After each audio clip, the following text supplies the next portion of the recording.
Hey everyone, welcome back to Conversations in Pop Culture. And we are back in the saddle once again for another season, as this is the start of the season. And I don't want to go too much into anything else because I have with me a returning guest, Tyrone Jackson, the owner and current lead writer of Sovereign Comics. So, welcome back to the show, man. Thank you. Thank you. Thank you for having me again. What is this like? Number four, five? No, 4 or 5?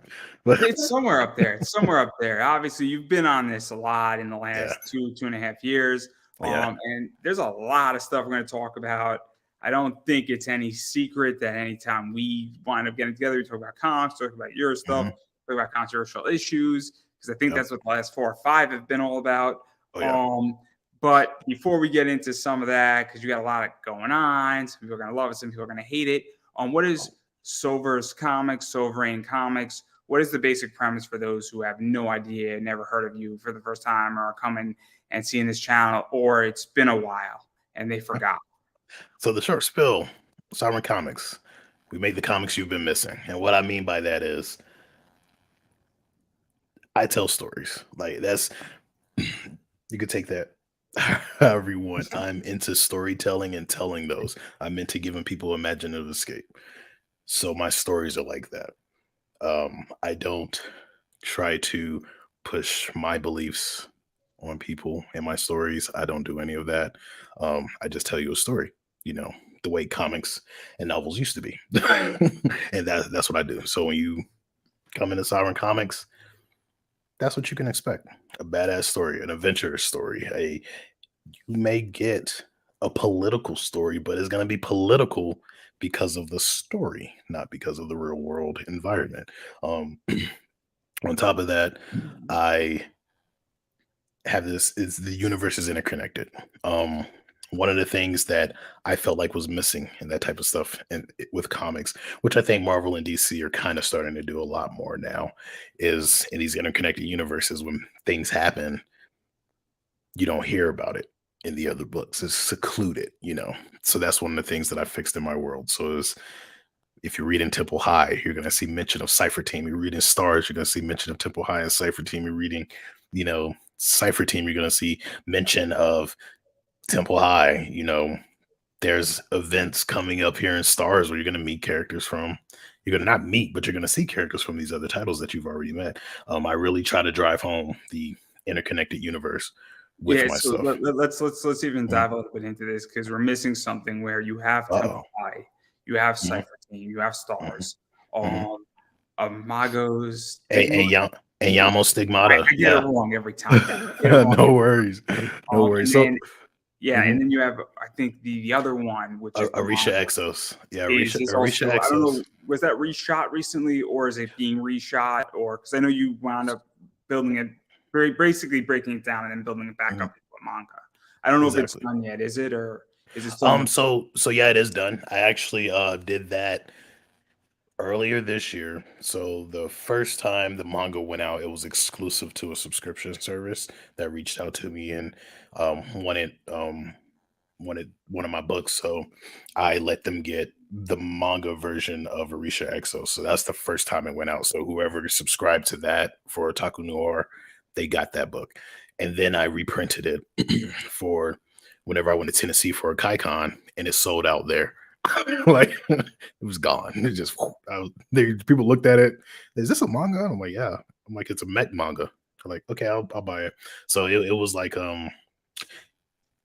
yeah, it flew away fast. But it You know started why off I part of asked? Sovereign. Because Mhm. obviously the reason why I asked this everybody is that you have 4 or 5 titles at this Yeah, point. and even more coming. Like there's more on the way this year. And More so on the I way just want to this give year. everybody an idea of Yeah. what your company is.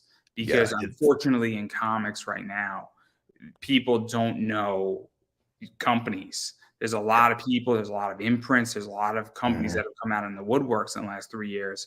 And so I just want to get everybody up to speed really Oh yeah. quickly because we're going to dive into stars a little bit. We're going to dive into some other stuff.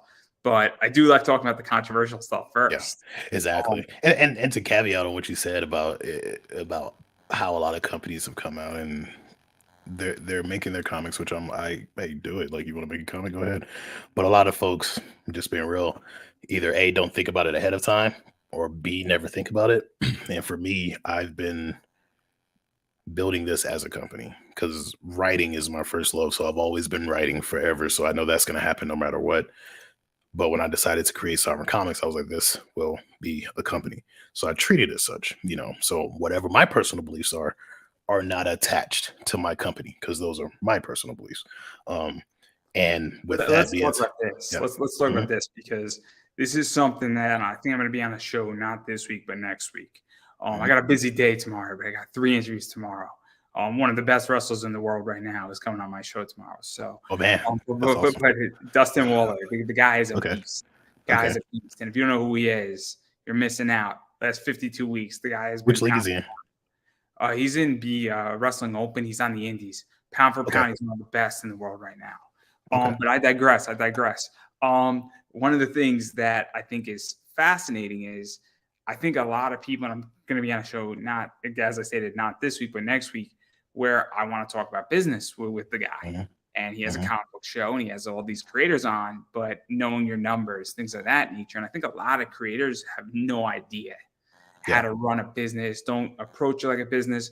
Running a comic book business is not the same as running, a supermarket It or isn't. running, a production line or running, an automotive factory. Mhm. And I'm using generic positions for a reason, but because those businesses don't have a fun component to them, but Yeah. it's similar to running a sports team Yeah. where And what you're and also with those businesses too, those are the type of businesses that are, I mean, unless you put something somewhere where nobody lives, those are also the type of businesses that are always going to make money.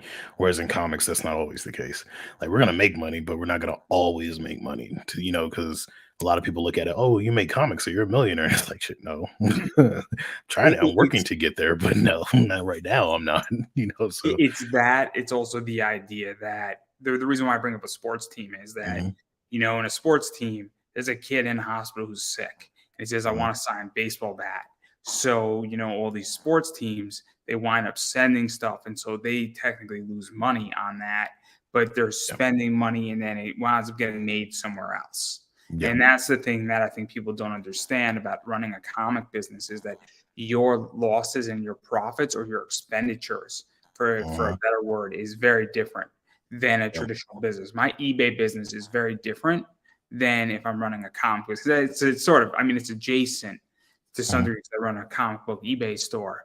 But Mhm. again, I don't incur the same expenditures that you do. And I think it's super interesting. I think so many people in comics don't have that education. They Yeah. don't think about it and they don't really know what they're doing. And I think it's a Yeah. massive problem right now. Yeah. I mean, you got, I will say probably what, maybe 3 or 4 different groups of comic book publishing companies right now. You have the ones who left maybe Marvel, DC, and Image, who may have been artists and stuff for them and created their own.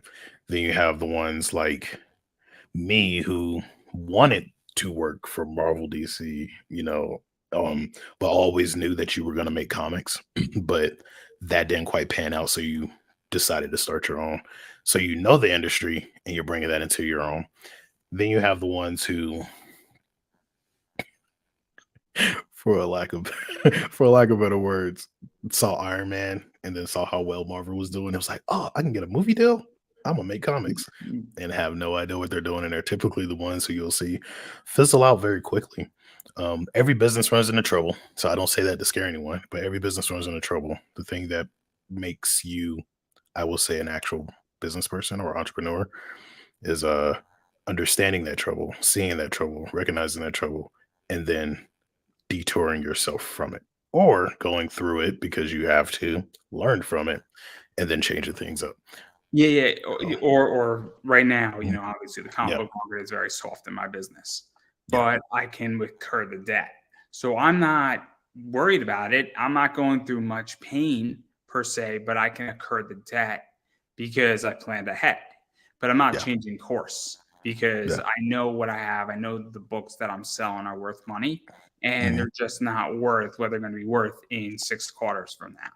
And yeah, I know the market well enough that instead of detouring and going for the quick candy and then selling out from under and then getting myself into a somewhat better position. I'm smart enough to know my craft. But again, I think people who say, look, I'm going to just write the book I want and I can incur the debt. And, those don't fizzle out either in a lot of ways. But that's Yeah. a whole different discussion. Yeah, because typically those are the individuals who got deep pockets and they're just doing it for fun. So they're going to be around for a I bit. know plenty of people who do not have deep pockets. They just budgeted accordingly. Where There's that too. They said, look, I'm going to spend $7,000 on my book. And you know what is, I'm going to produce this book. And then if it takes me 18 months to get another $7,000 to produce book 2. And that's just how they run it, where they run it within their budget. And sure, they're going slower, but they're doing it on their terms. Yeah. And there's something to be said about that too, where they're like, look, I don't have deep pockets, but I know how to budget accordingly. I know how to find and make sure that, and also they're trying to play the long game, where they're saying, look, I want to be doing this for the next 20 years. So if I take a $21,000 loss in 3 years, but I'm going to be here for the next 17, and I'm going to be making money in year 5, it's a no-brainer because startups act that way all the time. Oh yeah. The difference with startups is they typically get bought out. A lot of them. That's their whole point, their whole process. Start up, sell. But yeah, I feel you on that. Like, because for me, I'm in it for the long game. For me, this isn't short. Like, my mind's not even on movies or animations or anything like that right now. My mind is just on building content, building out this universe, building my fan base, growing my fan base, and then 10 years from now, down the road, if that happens, okay, it happens then. But at least I have stacks and stacks of content. Like when I started, I never thought of, oh, I'm gonna do one issue of Cypher Team and then I'm gonna pitch it to Netflix. Like that was never Let's talk about that was too. never in my brain box. Let's talk about that too, because that's the fourth, I feel, is that there's Yeah. a bunch of companies that are popping up and their whole game plan, and this is controversial, it really is, is they're like, look, all I want to do is create something, put it in a comic, spend $6,000 collectively, run it on Kickstarter, and then pitch it to Netflix, Hulu, get it optioned. Whether it gets produced or it doesn't get produced, get that option money and then try to get it and then try to become the showrunner on it or an executive producer and then try to build my clout. Or what a lot of people in indie comics are trying to do is saying, I want to write for Marvel or DC or Image or a Zenoscope. And they're like, cool, let me do my indie book and then let me get into there, so that I then can take the next step and then maybe I could swing back out into indie at a higher level. Exactly.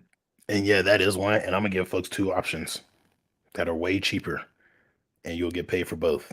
If you just want to write a book and then hopefully get picked up by Marvel and DC, just go to an independent comic creator that is doing something and see if they are looking. Like I know Godhood Comics not too long ago was looking for more writers. I actually just brought on did a sit down with a team, so they're going to be doing their book. It might get started this year, but I do have 2 books from 2 different writers that are in production right now. And it'll actually, you'll get your foot in the writing door, but you're not spending thousands of dollars doing your own publishing company. Same thing with artists. Just find an independent comic book company you can write for. Another thing, not write for, but draw for. Another thing for writers, write a book of short stories, write a novel. Those still get turned into movies. Terminator was a short story. The Matrix was a short story. Harry Potter novels. Those still get turned into movies. You don't have to do comics. You can do those and you will spend way less money. So it's just very interesting because right now what I think is happening, and this is just my opinion, is that everybody is trying to pitch and trying to follow big money. Because let's be realistic, making big money in comics, just in comics alone, is very hard. It's difficult. It's not easy. Some people can do it. If you know what you're doing, you understand, you know how to build an audience, or you have something that's really, really cool, or you have a product, but that is different. So you go the exclusive route. It is one way how to make a lot of money in comics, solely just comics. But we're starting to see it. Nothing against Scott Snyder, but why do you think he's teaching his comic class? Exactly. The real money in Tyler James is the same way. And then people may or may not like that, where, both of them have realized, including myself has realized this too, is that the real money is if I can teach a class to the masses and I only have to teach it once and I have 300, 400 students. And if they're paying me monthly or paying me yearly, or they're paying me $200 as a flat fee, that's one of the things that's happening in Mhm. comics Yeah. very, very interestingly right now. And it's happening in the world. I mean, Grant Cardone, Ty Lopez, they're kind Mhm. of the masterminds of this in a lot Yeah. of ways. And I think that's something that people are saying, cool, how do I get that big money? Because they see Exactly. everybody else getting that big money. Yep. And there's a lot of ways you can approach it. Teaching is one way. Like if you actually know what you're doing, like teaching is one way. I actually have a writer's course on my Patreon where if folks want to pick my brain and understand how to start up their own publishing company or understand how to write a comic. And because writing like some people understand and then some people don't. Like I understand there's different styles of creating. But like I've talked to folks who have their own publishing company. I'm like, do you know what a page turn is? Like, do you know what that means? Do you know how to finish a scene before you get to the next scene? Or if you have something special coming, wait till you flip the page to bam, now they see it. A lot of people don't know what that is and they just write. And to be honest with you, I started off writing, short stories and I also um wrote movie scripts and stuff like that. Nothing published, folks. Nothing making money like I wish, but nothing. So that's the writing I did. So even when I came in the comics, like I brought that movie script writing in, but it still was not the same. Like it was totally different. And then as I started learning more, I'm like, oh, so this is how you do that. This is what they mean by even and odd pages. This is what they mean by page turn. This is what they mean by this. This is what they mean by, you know, one of the things I kind of learned within myself is like telling a story on each page or using the panels to tell its own story as you're telling your full story across the entire comic book, and those are just things that I've learned from myself from uh, trial and error, really, and then like I said, I have my course too where it's like, hey, I'll teach you how to do that, because when I started there was really no one. Like I started with my company, like decided I was going to make my company back in 2009, got the name back in 2009, put all my stuff up on social media in 2010, registered my company late 2011, and then started working on things, and there You really know wasn't a what? lot of Let's people even there dive into then. that because I mean Mhm. I've been selling on eBay for almost 10 years now. Yeah. And this is the thing is that when I started selling comics, and it's been a long journey, and I didn't even start selling comics, I started selling Legos. So I was selling Lego minifigs, and then I was selling some cards, and then I was selling some other things that I was picking up in Target. So I Mhm. started off as very much a flipper. And then Okay. obviously got into comics, and then I just needed beer money, and everybody knows that story. It's an amazing story. Trying to get beer money in college, Ah, underage, I might add. Um, best investing story ever. Um, but the point I'm getting at is, when I really started getting serious about eBay, there was no class on this. I yeah. had to learn it the hard way.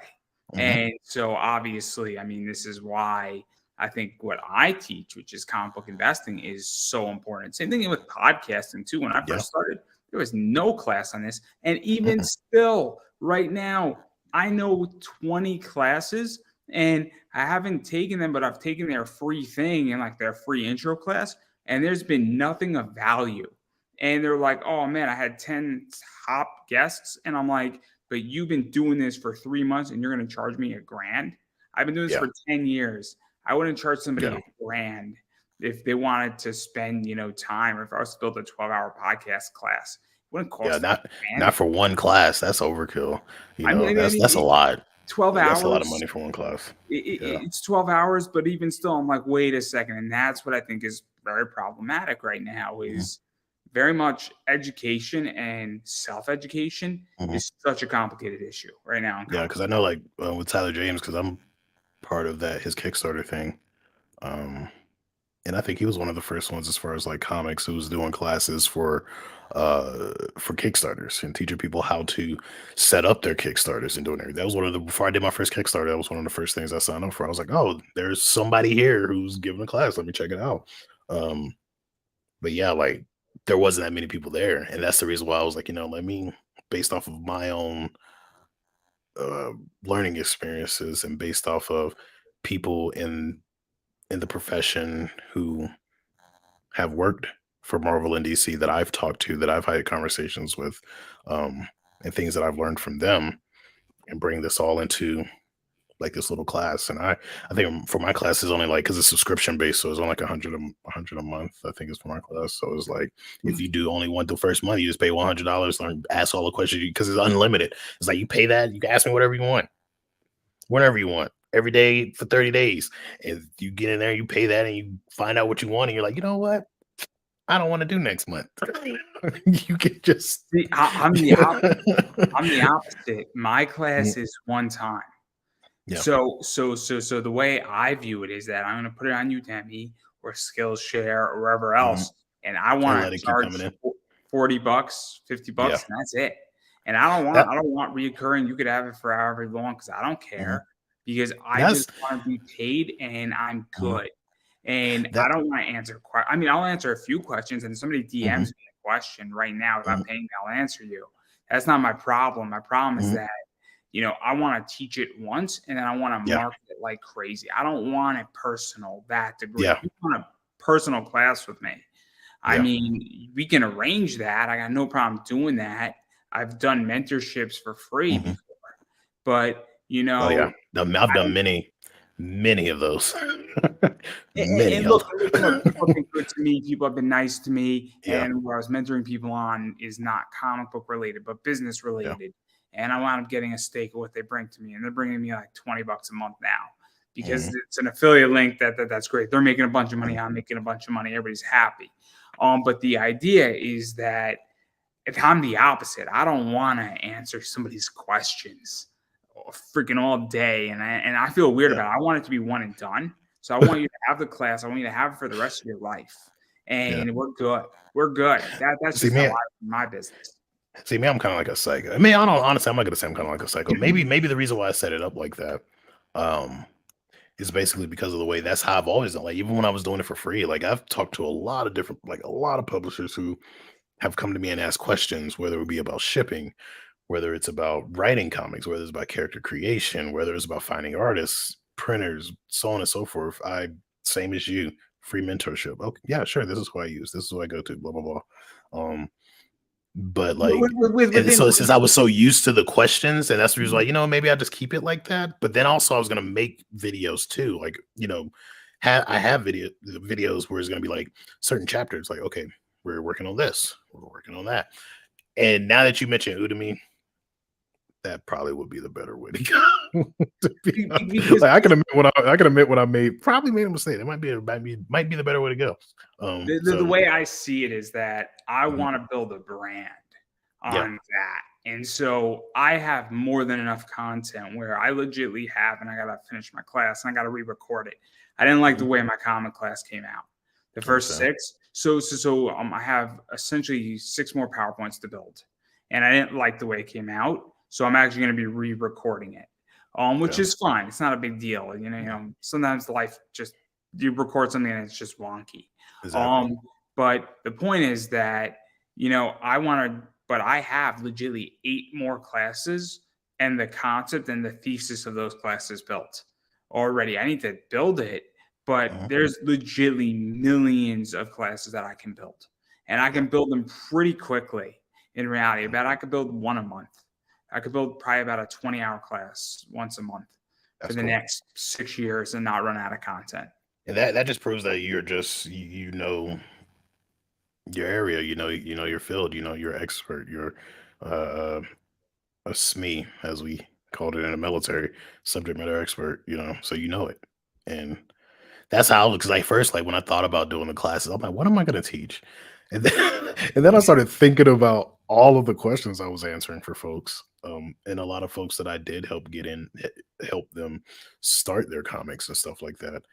And I'm just looking at it like you have more than enough information to where you can make these classes and keep them going and keep classes going and upgrade your classes and change things and change it for the ever evolving environment of comic books. So because it's always changing, like it's always changing. I think like even right now, a lot of the storytelling in comics and the way stories are told are changing. Um, Not drastically, just a little bit. Yeah, But yeah. let's dive into that too, Mhm. because a lot of things have changed in comics in the Yeah. last year, 2 years. Mhm. Just thought processes have changed. Mhm. Stories that could be told Mhm. have changed. Even what I think stories driven by covers. I mean, Yeah. I really think that that's a big thing right now. Where I mean, I don't know about you, but I back Kickstarters for the cover. I'm like, man, this art is so fucking cool. Who cares what's in the book? Who cares? This is an awesome cover. Yeah. There's a book. There's actually a campaign that just launched. It's Mount Olympus, and I love Mount Olympus's covers. I think they're some of the best covers, and I just backed. Now, no, I didn't back their Kickstarter. I'm going to if I like a cover on there, but I just bought a Chainsaw Man cover they did. Oh. Oh wow. Okay. So they did a cosplay version of Power with like their character, and I'm like, dude, Hmm. that's awesome. 'Cause I love Chainsaw Man, and so they also did Team Rocket, and it's Okay. three connecting covers. So I don't care what's in the book, and I Yeah. back campaigns just for that, and I'm like, so I think that's a major change. And I know Yeah. people can be like, oh, but that's been around for like 4 or 5 years now, and I'm like, Yeah. but not to this degree, not to this degree. Yeah. In the It's last it's it's 3 years. happening. It's happening a lot more. Where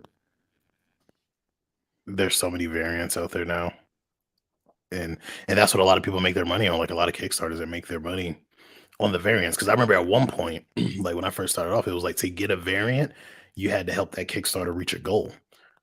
Now the variant is right there in the tiers, In fact, if So you reach more goals, they take them away.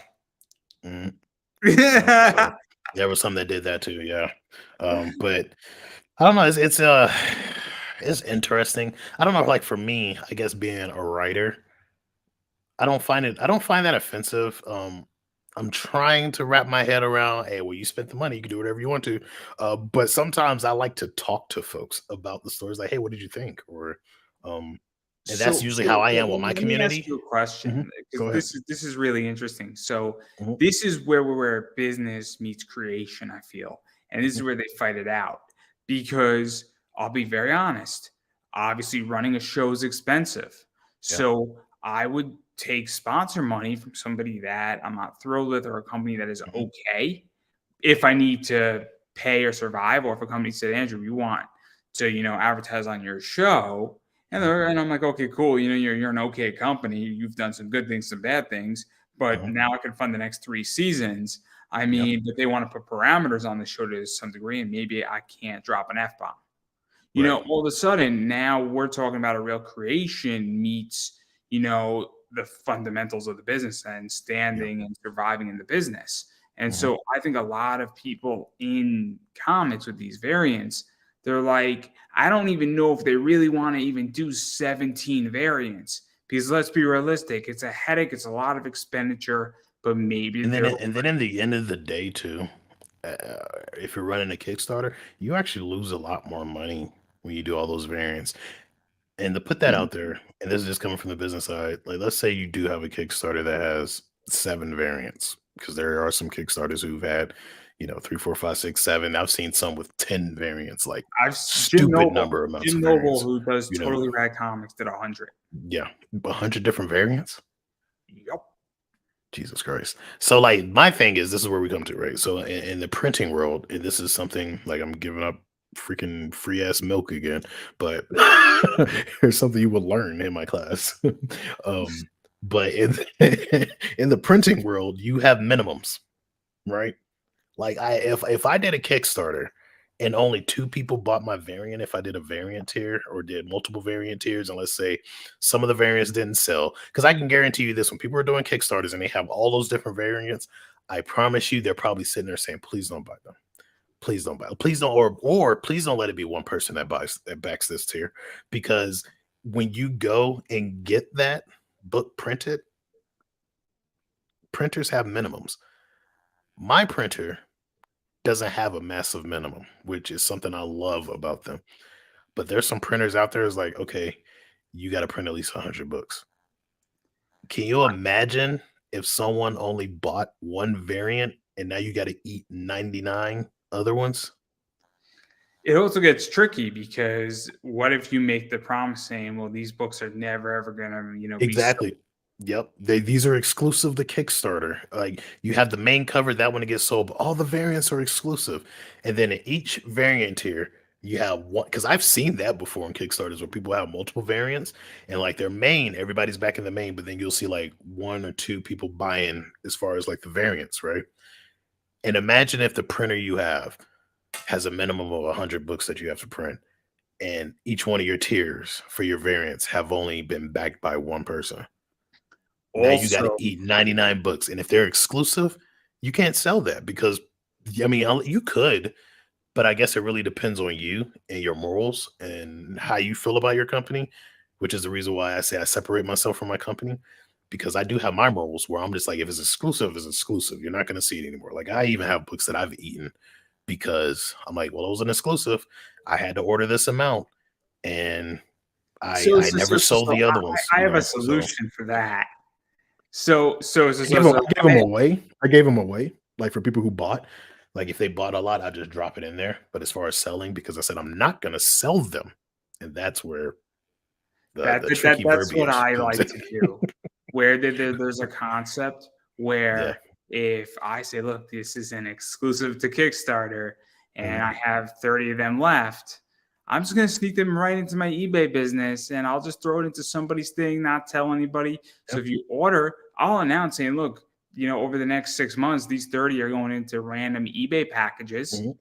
So if you But order something from me, you may or may mhm. not get it, but I'm not gonna go sell it, but I'll Exactly. use it for business or I'll give it away or I'll book Mhm. trade with people.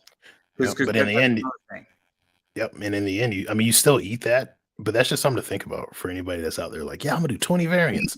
It's just something to think about because I know, like, what was it, the Alma Stigma? I think I only had, um how many? 2 variants for it? Yeah, because I had a variant for issue 1, and then I had a black and white variant for issue 2, but then I also had, a short trade where I put issue 1 and issue 2 together and made a trade, and it was about 67 pages because issue 2 is, like, stupid long. So the trade was, like, 60 something pages, Let's even and continue talking about this stuff with Mhm. variant because I think this is just so important. Yeah. I'm going to be talking about, and one of the things that I like to talk about is unit cost.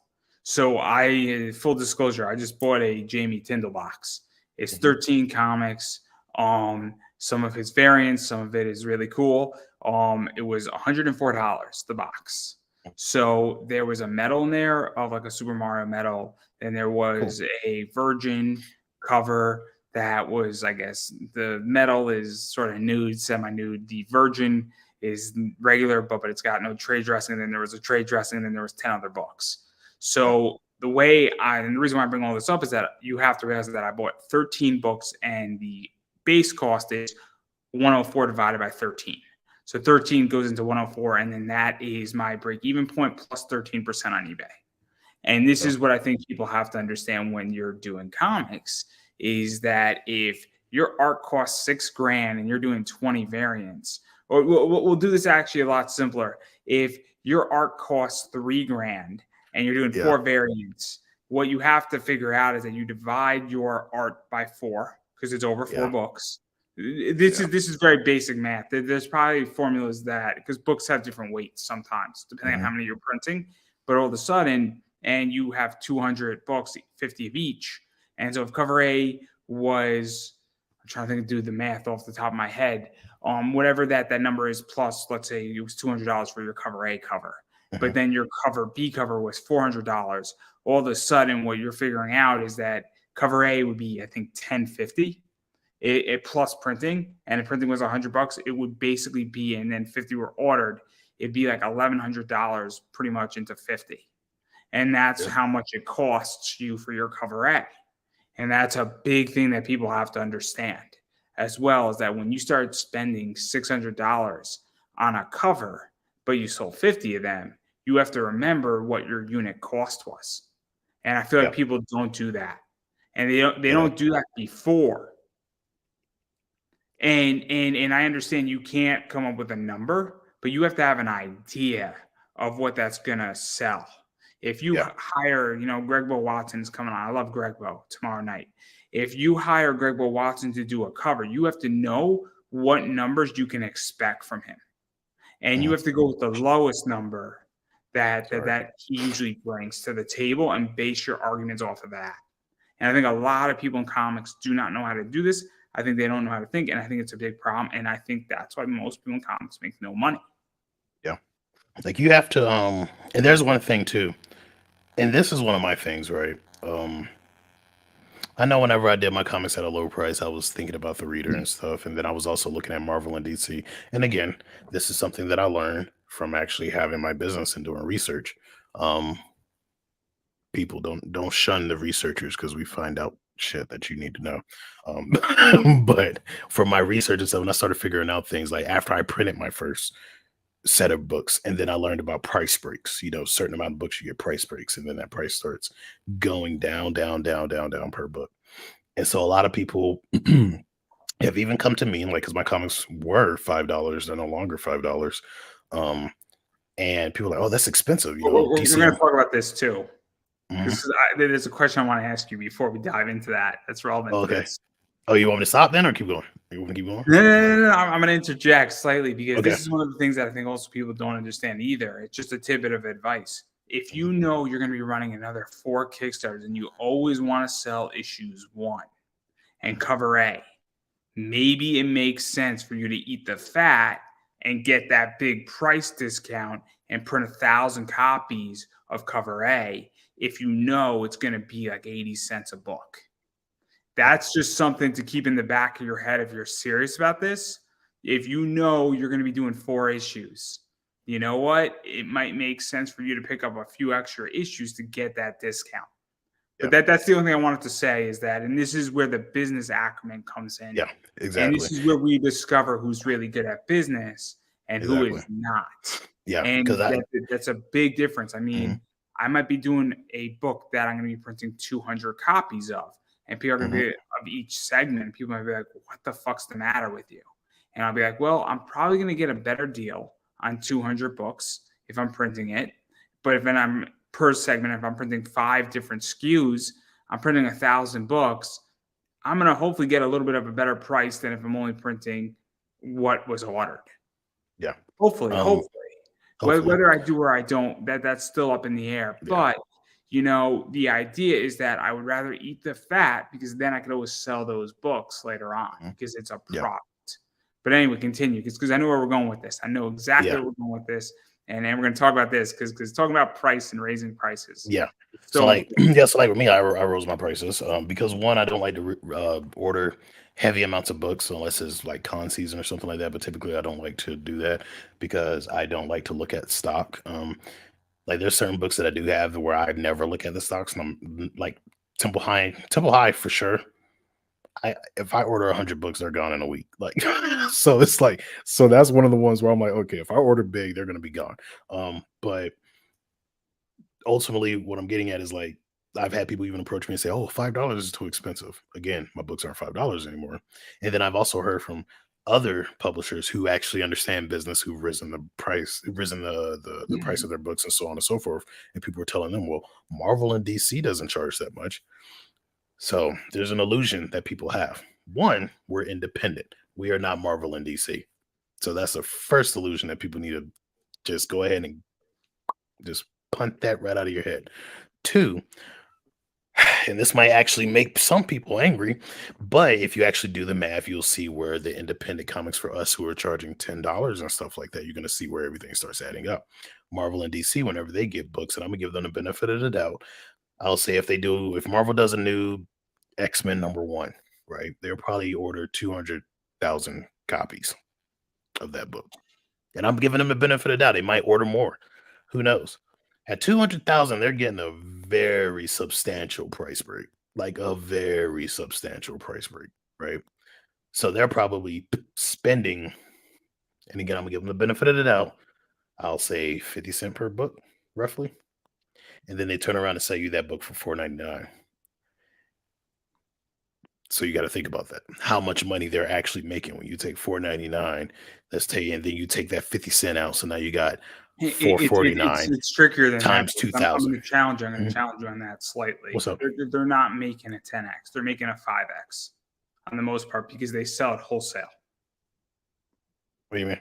Say again. So when Marvel and DC, they'll Mhm. get it for 50 cents to printing. I agree on that, Mhm. but they're not selling it direct to consumer for $5. Your Well, comic. of course they aren't because they're selling it to the store and stuff like that. But So also in a lot so of Marvel's store though, like if you actually buy a physical comic, it is the same price that it is in the stores because again in business, not price matching, that's the wrong thing. But there is a term in business to where if companies that are on similar levels, if one undersells or oversells everyone else, you could typically get in trouble for that in the business world.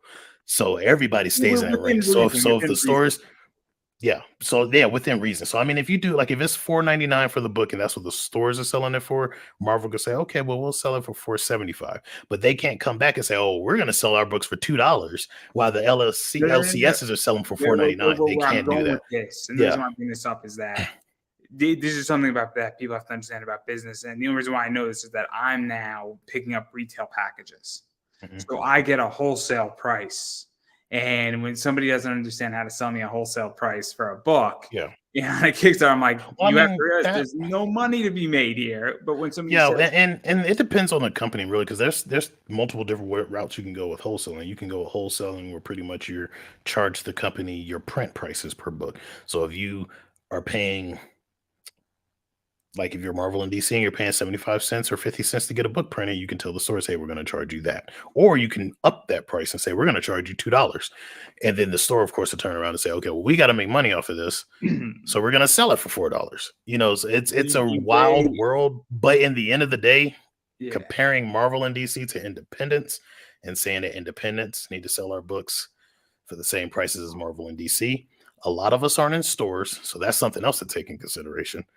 And in the end of the day, only thing it's going it's to do is tricky. make an independent comic book company go broke if everybody's trying to sell their books for It, it's 3.99 and also 4.99. it's also the idea that JD Rossario does this where he prints Mhm, 3,000.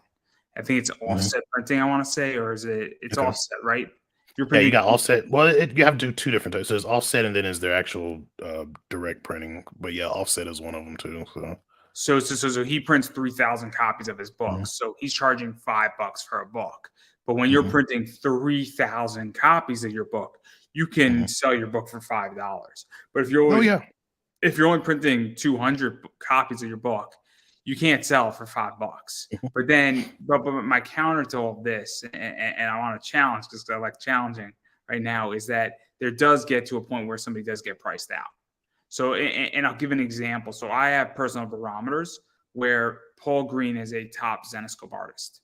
mhm. Zenoscope will sell me a 250 print run of a Paul Green for $25. So if I come up to somebody who I don't know their work, their book looks interesting, I think it's a flyer and it's not a variant, I don't know how many are printed, and there's a hell of a lot more than 250 copies of that book printed, I have to say, okay, cool. You know what is? If it's $10, I'm interested. Maybe if it's 12, but the second you start exceeding $20 for a cover A, I don't really care how good your book is on the indie realm. I'm Yeah, sort of priced out because I'm yeah, like, I can't take that risk. I yeah. cannot I go mean, on a journey with and you. I get the route that you come because you're more in the investment side of things. So you buy the comics based on the artist of the cover and so on and so forth. Me, I'm not like that. I don't care about your variant cover. I care about your story, and if your story is garbage, I'm never buying your book again. That's just me. And I do That's my think point with in this, though, that right? fashion, so many people have gotten caught up on variants that a lot of indie and I don't knock them for doing this. I actually think it's smart. They're playing to that. They're like, oh, so you like this artist? Let me see if I can get them. The only thing that I see that could be a headache, or not really a headache, but a hindrance financially, and growth wise for your company, is if you can't afford that and instead you're like, oh, I'm gonna get a loan so I can pay for these artists, and then you get put in debt, and then you got to close or file bankruptcy. Um, So there's a lot of things you have to watch out for when you're doing things like that. Again, I don't knock any independent creator who's like, "Oh, everybody loves this is the hot new artist. Let me see if I can get a cover from them." Like, hey, go for it. You're probably going to make a lot of money off of that. However, if you are not in the financial lanes of doing that, stop. It's very tricky. It's very Yeah. tricky. And again, you know what it is? I've made a determination. I'm very good at finance. So I'm gonna drop some barometers, and this is not Okay. financial advice, but it's just thought Mhm. process. And Yeah. it goes back to business. I mean, this should be business class 101. We should just stop and then I know, just start right? recording Just in 5 rename it. but one of the things is that there's this thing called the S&P 500. It is Mhm, the top 500 stocks in America. It is mhm, a barometer of how well the economy is doing. mhm. And so, what I always say to people when you're building a comic and you're building a business is that you have to say, "Cool," because right now I take 10% of my income and put it into my 401k, and it's averaging 9.4% in what it's in, in the last 10 years on average, an S&P fund. So I have to say to myself, do I take that money out and do I produce a comic and will it outproduce that? Mhm. Plus, do I give up the match? And so you have to understand, even if you don't have a match in a 401k Mhm. and you just took whatever money that it cost you to run your comic, is it going to beat 9.4%? And I'm Right. not saying don't do a comic. I'm saying understand your opportunity cost, understand how complicated it is to make money, and also do the math and say, what number am I okay with getting a return on? Or you could get a negative return on it. And I Yeah. think that's something that people really have to understand. And so if you can only afford a cover artist who's $300, then that's what Get you that $300 cover artist. Exactly. Exactly. And it's just business, everybody who's out there. Like, and you have to like I've had people shun me for that, like, because I think I do my research, I got my degrees in business, and people are like, "Oh, well, you don't need business to learn how to run a business." You're right. You don't need business degrees to learn how to run a business. I don't have However, one. there was a lot of shit that I did not know. So I was like, you know what? Let me go to school for this so I can learn. I And now there's a lot of shit that I know because I did that. And that's there's not everybody's path. That's I'll be why, very like, honest. yeah, I like me and I you run a talk all the business. time, and yeah, and I know you didn't go to business school. You have me and you talk all the time because you know what you're talking about. And there's a lot of other people that I know I'm who not didn't in. go to business school, and they know what I they're also talking about. act like a CIO, a chief investment officer. Yeah, I did not go to school for that either. I'm a yep, political science major, guys, and I'm working in accessibility, and I did not go to school for that either. yep, So my point is that I've learned business the hard way. I've learned business the mhm, tough way. I've made plenty of bad mistakes. I've made mhm, plenty of bad investments. But the bad investments that I made are the greatest investments I've ever made because guess what? There's a learn, saying: if you're a trader on Wall Street, the best trade that you'll ever make is when that trade is going south because it is the first one, and then you know when to get out. You know yep. when to get out. And if you're a trader and you have a bad trade, you don't pile more money in. You know that the first bad trade you make is the best trade you'll ever make in your Yep. life. Yeah, it is all about because I even though I do have my degree, like I was learning stuff before I decided to change my degree because I was doing art and media art and animation is what I was doing initially. Um, so I was learning the business side then, and then I was like, let me go into business because I started thinking about the big picture and contracts and understanding how other businesses operate. And going through business school for me, I learned that businesses are cutthroat as fuck. Like businesses, for anybody out there that thinks that a business is going to come to you and option you for a movie and then hold your hand and guide you through and say, it's okay, we'll keep your character safe. No. Businesses, their first priority is to make money. And if they option you and they feel like they can't make money on their product at that moment, or feel like you making comics while they're trying to make a movie is actually hindering them from making more money, they will either shelve your product or tell you no longer make comics or tell you not to make comics. I mean, and what I go through, because like a lot of people's like, well, that doesn't make sense. And I'll raise this counter argument. Now I'm you gonna got me raise one counter too. arguing. DC did it with CW because they wanted to use Harley Quinn, and they were like, no, no, no, no, no. We're doing a Suicide Squad movie. You can't use her. and they didn't let them use certain I'll characters drop something within the even TV bigger. show for Arrow. So if they can do that to their own stuff, they'll definitely do it to you. So, So I'll raise you mhm, up one. mhm. So what is one of the biggest retailers in the United States? Just Walmart. yeah, yeah, yeah. What is Yeah, what is Walmart known for that most people don't know what they're Walmart's known for? the rollback or what the rollback prices? Is that No, no, no, no, no. what Walmart is known for that uh-huh. nobody speaks about for buying products and shelving it Yeah, because it competes yeah, with their brand, and they would yeah. rather give somebody $100,000, $200,000, $300,000 so they can't sell it for a year.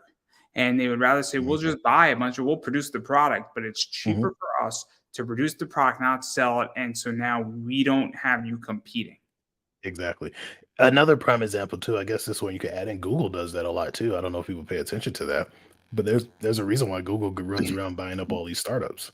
One, because if that startup explodes and becomes a direct competitor with them, then they have a problem. And I know a lot of people say, "Well, that's a monopoly." No, no, because while you have Google, you still have Safari, you still have Opera, you still have Brave, you still have Internet Explorer, you still got Microsoft, you still got Apple, so they're not monopolizing anything. They're just stopping direct competition with them, and that's not a monopoly because there's still other And, businesses out and there also, directly also Apple competing does with it, them.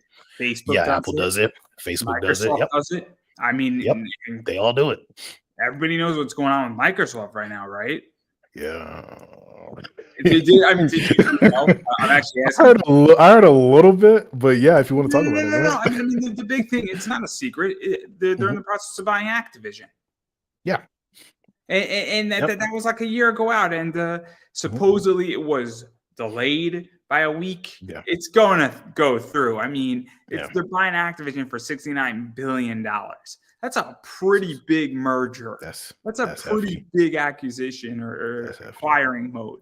But I like, Just like even with Apple, like because a lot of people, like not most recently, they've been working on this for a while, but they're even moving into the gaming console to where they're gonna start making Macs to where they're like gaming PCs with this new chip that they have that's coming out. So that happens a lot. Like they compete against each other all the time. So when a little itty bitty tiny business comes in and is like showing some type of competition, they're like, "Hey, buy them," and they'll buy it, use it if it's good, or shelve it if it's not. And that's the cutthroat side of business that a lot of people don't think about. yeah, They just think, "I want a movie from my comic book," and it's like, you may never see that movie. Like, that movie may come out when you're long gone, because then they don't have to pay anyone, and I guarantee you somewhere in that contract is gonna be somewhere in there written, that's why you please get a lawyer. Please get a lawyer. But I guarantee you somewhere in that contract, it'll probably be written that once you, the creator, passes on, they get full rights. That's how a lot of these companies have gotten their IPs.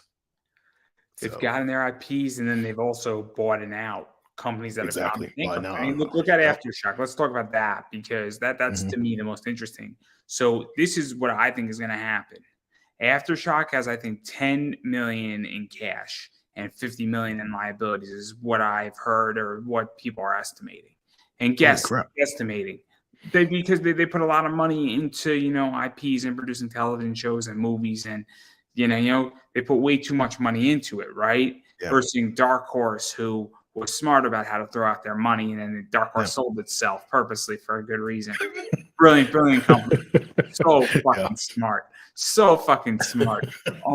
They sold themselves, but they didn't sell anything valuable because all the Yeah. stuff that's valuable in Dark Horse is licensed. It's Yeah. so sick. It's so It sick. is. Brilliant. It's It brilliant. is. And they got it and people don't know they got a license to Marvel. Like, sure, you can make our comics. It's so brilliant. It's so brilliant. IDW has a license too, apparently, to Marvel. Yeah. Don't figure that one out, Yep. right? They do too. Yep, But they do but too. I forget which book it is, but yeah, they got a license over there they too. do the And Star then Wars stuff, the okay. cool High Republic stuff from and then they do some Disney stuff. Okay. But I digress right there. But my point is that that's what I think is going to happen is that if you're a comic company and let's say that you're Titan, right? Titan Comics, maybe you can buy an Aftershock property right now, and then maybe it becomes property of Titan Comics. Yeah. And you know what it is? Maybe the creator will get first shot at, but maybe they can't afford to buy their thing, and now they don't have it. And guess what? Or maybe Aftershock has so much debt that it's going to be in bankruptcy court and it's going to be a forced sale and it's going to be a bidding war. And now all of a sudden, you might get an Aftershock comic book in DC Comics or Marvel, or you might get it in Image. You might get it owned by somebody who if you have $6 million, you might be able to buy the rights to it. Yeah, because they're flip so heavy now, they're probably going to get cannibalized. Like, I hate to say that, but it's very possible because they're flipped. They're literally that when people when you hear, oh man, I'm upside down in debt. Like, you're upside down. They are literally upside down right now. Quite literally. There's only two ways it can go. Either they are going to file. I mean, they file for bankruptcy, which basically allows them to restructure and figure things out. But either they're going to have a bunch of investors come in, or they're going to take out a bunch of bonds, or they're going to have a restructuring, or new money's going to come in, or some company's going to come in and say, well, we want to buy you. And then they're going to repurpose debt and make people whole. Bankruptcy is a whole complicated thing. Patrick Boyle, if you're interested in it, has a great video on it. I am not paid to say that. I just like him because I think he's really good at what he does on YouTube. And he's good if you know nothing about finance. He's really good if you're like a newbie and you want to explain so that you could sit down and have a conversation with somebody and seem like you're not stupid. It's always a nice thing when somebody on YouTube makes you feel like you're an equal and that they're trying to educate you in a nice way versus having a pompous attitude. But I do want to get back to prices because I'm not cheap either. People try to beat me up on my ad rates on this show, and I'm like, well, you know what? It's like $15-$20 for a live read because I know exactly what I bring. I know that this thing stays up forever. I know that in the long run that it's going to do all right, and I look at the future, not the past. Exactly. And this is another thing too, and I'm glad you brought that up. This is another thing too that folks have to understand. I'm free. The folks that call me tonight, and we could go meet, because that's what we do. We meet under the Brooklyn Bridge, not the exactly east side, but the west side. I want to make that clear. Whenever you'd like to join us, it's the west side, not the east side. The east side on Tuesdays is for the clowns or the Secret Star Wars Society. They alternate weeks. We had to negotiate it. They wanted one side, we wanted the other, so we came to a truce before we had to do some nefarious things. But anyway, continue. Yeah, but like a lot of people, like you said, complain with you. Oh, that price is too expensive. Like right now, folks, it's not the day of the newspaper. I mean, there's newspapers still around. So for those there's newspapers, yeah, you're right, there are. But what I mean when I say it's not the day of the newspaper, where newspaper ads, magazine ads, every time they had a different issue, they would have a different ad, so on and so forth. Right now, we're in the age of, in a sense, immortality because of the way the internet is. So if Andrew did your ad on his show and you pay for that ad, it's immortal because that episode is always there until he takes it down. So every time someone watches your stuff, they're going to be seeing your ad. So to complain about the pricing where you're going to literally get an immortal publication, immortal promoting is very outlandish. Like, even when I'm going to start doing ads in my comics for other comic creators or individuals who have companies or podcasts and they want to do an ad. And yeah, my prices are going to be fairly decent because I want to be able to, if you do ads, I want to be able to order a restock and stuff like that based off of ad revenue. But that's immortal because your ad will stay in that book, in that issue forever. Every reprint, your ad will always be in there. So you're immortally getting promoted. So it's kind of weird that people are like, no, what you're charging? Even like, like even some people are like, what? $25? Like, what do you think you should pay? $2 to stay in here immortally? Okay, we do that. If I'll let you pay $2, but you will be in one print of that stack of books. And that will be the only time you show up. So I know shows that rotate their ads. Yeah, I know shows that do that, and I know that they're charging. I mean, look, they might have 10. What they do is that it's 10,000 downloads. Yep. Let me break down a concept for everybody about how much 10,000 downloads can be. So if it's complicated. So what it could be is a download or a play, because they're interchangeable to me. I think it's either one or the other. It doesn't really matter. It could be that somebody comes across it, they listen to it for 2 seconds, they don't even get to the ad. That counts. Yeah. So you could say, well, Andrew, you only have 40 plays on a video. But guess what? What happens next year when that's 60? What happens the year after that? And then all of a sudden, what starts happening when, Exactly. now your thing and your ad is next to A, it's next to B, it's next to C. And guess what? It's now in play and your ad stays there forever. And now, whenever somebody Exactly. Googles that person, and look, you know what is? I'm not opposed also for charging more. So if Exactly. there's an anime company that wants to advertise, I might say, look, I'm having these 15 top voice actors on. It's going to be $35 because they're well Yep. worth it.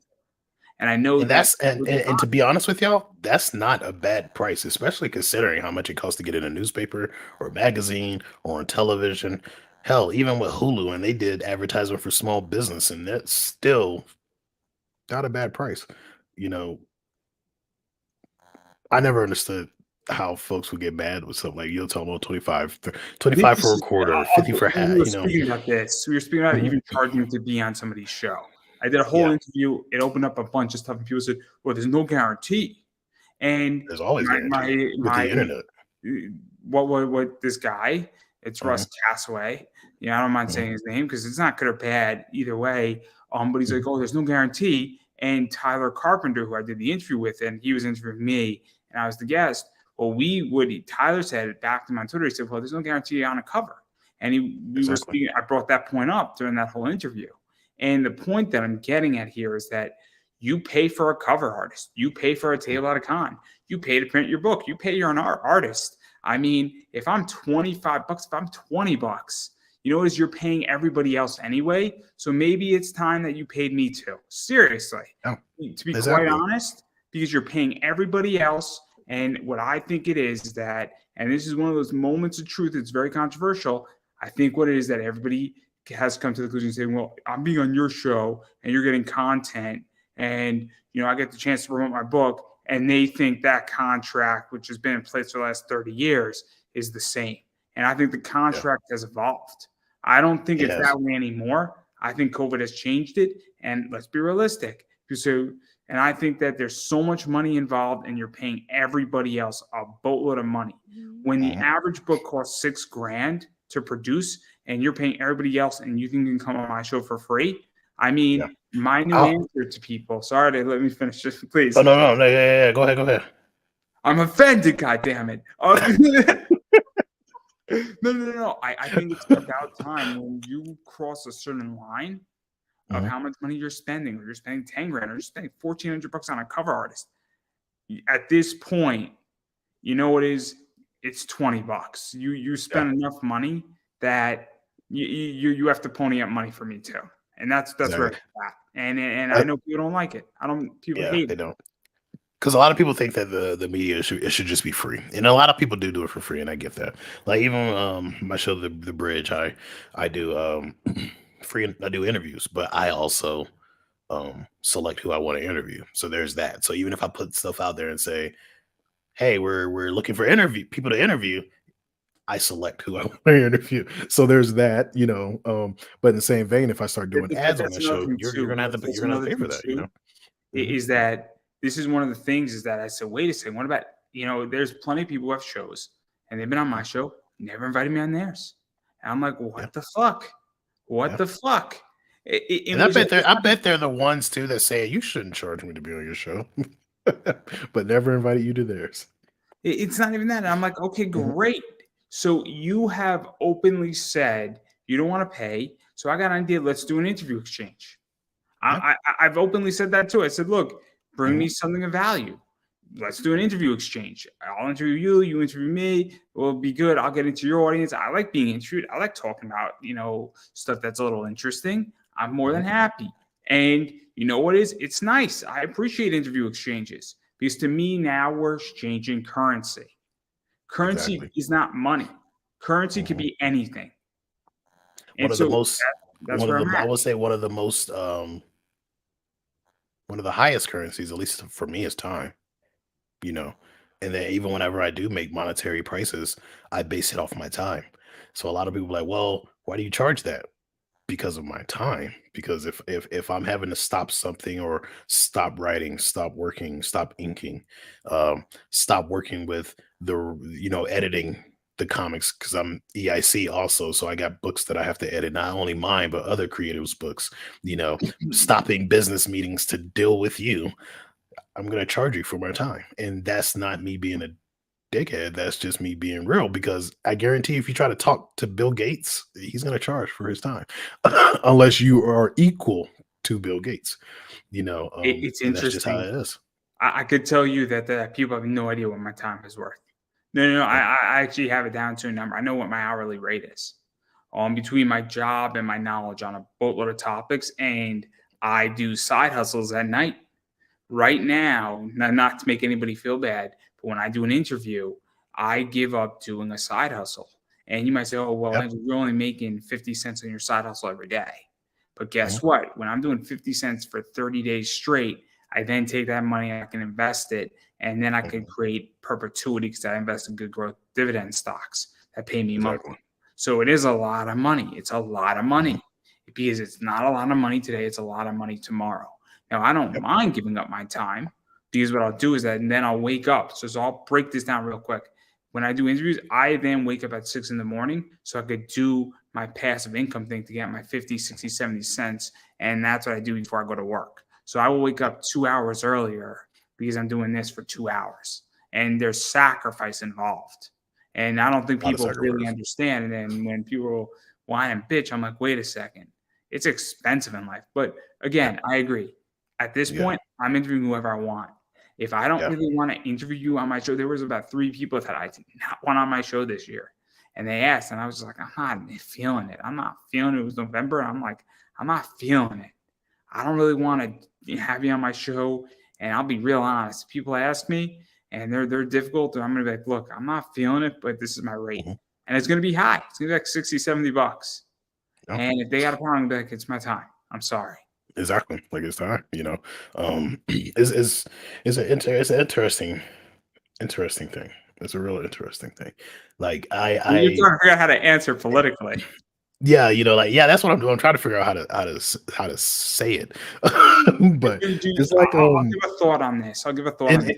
So mhm. I come Go from the stock world. I love stocks. I'm a personal investor. Obviously I've added big into crypto, big into bonds, a bunch of other stuff, big into real estate shares, all sorts of weird stuff that makes money. And Mhm. so one of the things that the entire stock market has come into is a concept called order flow.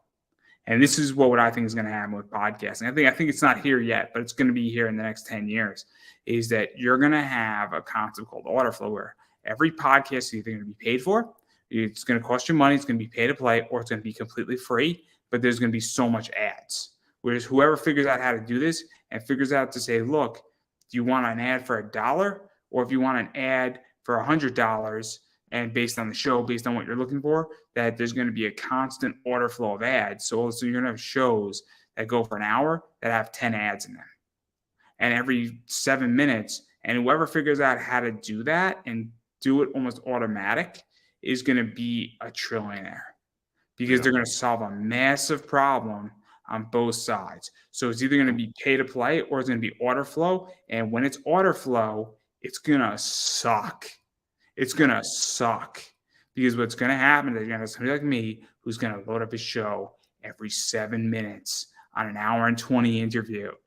So 80 minutes, you're gonna have 11 ads every 7 minutes. I'm like, great question. Now from our sponsor over here, and it's gonna be $3. And so now every single show, and people are gonna be like, this breaks up the show, and be like, well, I gotta pay for it.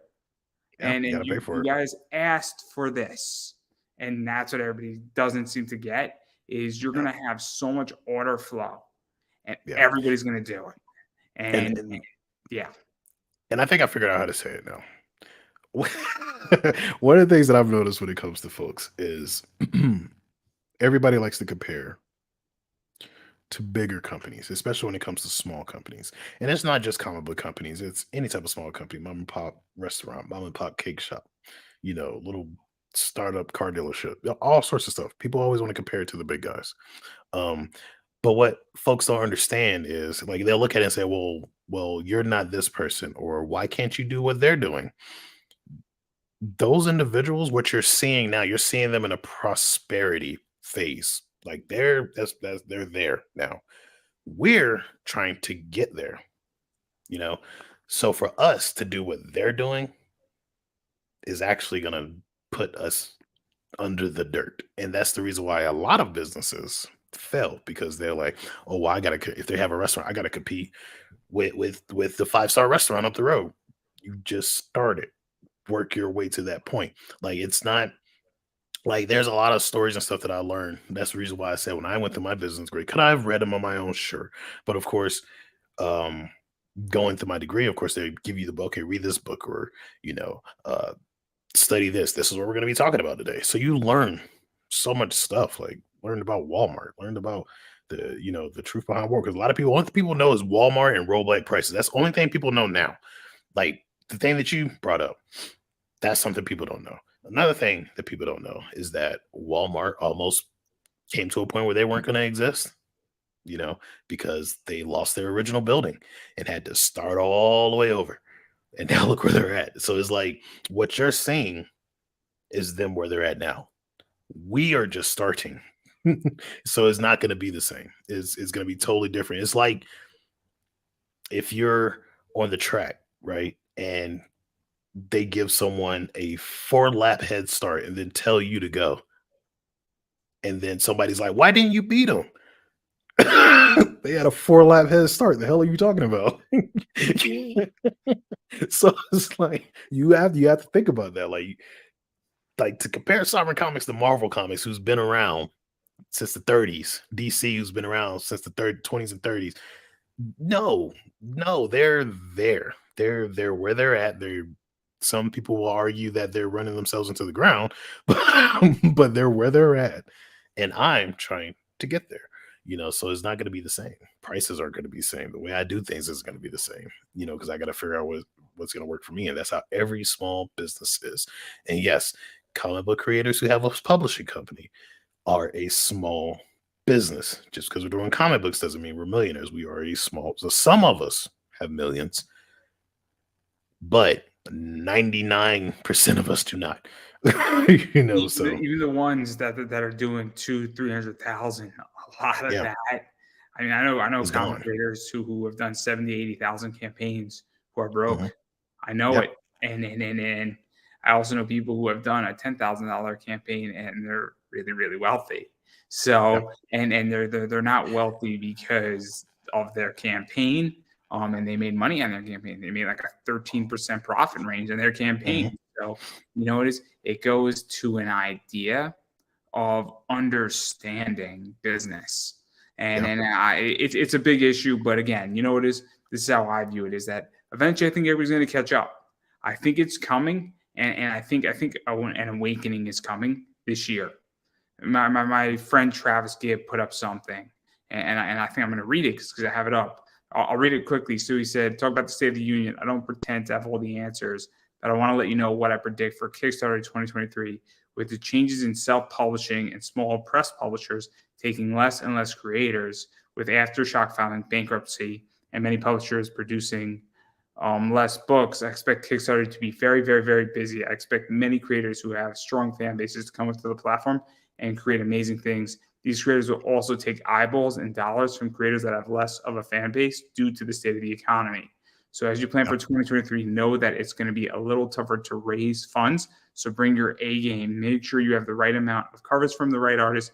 Make sure you don't half-ass it on making sure your Kickstarter design. I think you're going to have to work twice as hard to get the work done this year. If you make a good product, they will buy it. Mhm. And so Exactly. he goes on, but I Mhm. think he's partially right. But I also think that even if you do work twice as hard, I mean, I think really what this is going to come down to is what are your relationships? I think the Exactly. R word is a big word right now, and I think he didn't say it. He didn't say it in his post, but I think that's the one thing that I took Yeah. out of that post is And that's not. why and that's one of the things I kind of want to talk about, but then I kind of don't, because I don't want people, because I've had a lot of copycats, and a lot of people ask me questions and I give them the answer, and then they'll be like, I figured this out on my own.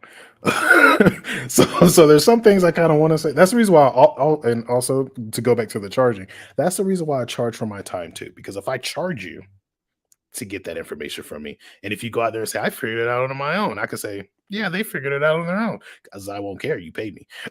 so, so that's another reason why I'm charging for that. No, But no, no. This is ultimately, what I think is that I think a mhm, lot of people don't have relationships, and this is why I'm now saying, look, yeah, you did a year and a half ago 30,000, and you're barely scratching 20. yeah. It's like because that's one of the things I've really concentrated on, and I know you see it. Like you saw it with the podcast. Like I have relationship with people. Like I always leave that door open for folks who get my books. And typically that's how I know who read my books because usually the individuals who bought them and read them always say something back. Either even if it's like, hey, I felt like this was kind of slow, blow, they always say something back. And when people don't say something about, I'm just like, okay, they probably haven't gotten around to read it yet. Which I know there's a lot of individuals out there who are super comic heads, and they'll go to New Comic Book Day, and then they're on Kickstarter on Tuesdays and buying up all of these books. So they got like freaking refrigerator high stacks of books that they got to read through, and they may not get to it. And I get that. But that's one of the things that I try to keep open is my relationships with my readers. And I talk to them, and I built a community, and I even have a cosplay community that's connected to two other cosplay communities, one in the Bahamas and another one that's about to be national that my cosplay community is connected to, you know. And then on top of that, I'm moving my books to like how he was saying that there's going to be a lot of shifting and a lot of changing. For me, I realize, hey, with this community that I have, which is pretty freaking massive, I'm changing things to a subscription service and making it to where they get a lot of exclusive stuff that everybody else isn't going to get, which is dope. Not dope, not like the 90s word for drugs, but like just dope. Yeah, see. I'm different. I'm different. Like, I like not having a community and just being like a nomad on Mhm. this. Like, I know Yeah. people Like, watch this. I know people pay mhm, attention, and I know the people who are paying attention are really interested in what I'm saying because the people mhm, who have an idea what the fuck I'm doing, they're like, oh shit, why is he doing what he's doing and how is he doing it? But also, I'm shifting out of this collectively. I'm really yep, shifting out of comics, and I'm actually mhm, shifting into some other things that are way more interesting. My mhm, eBay business is definitely a focus more this year.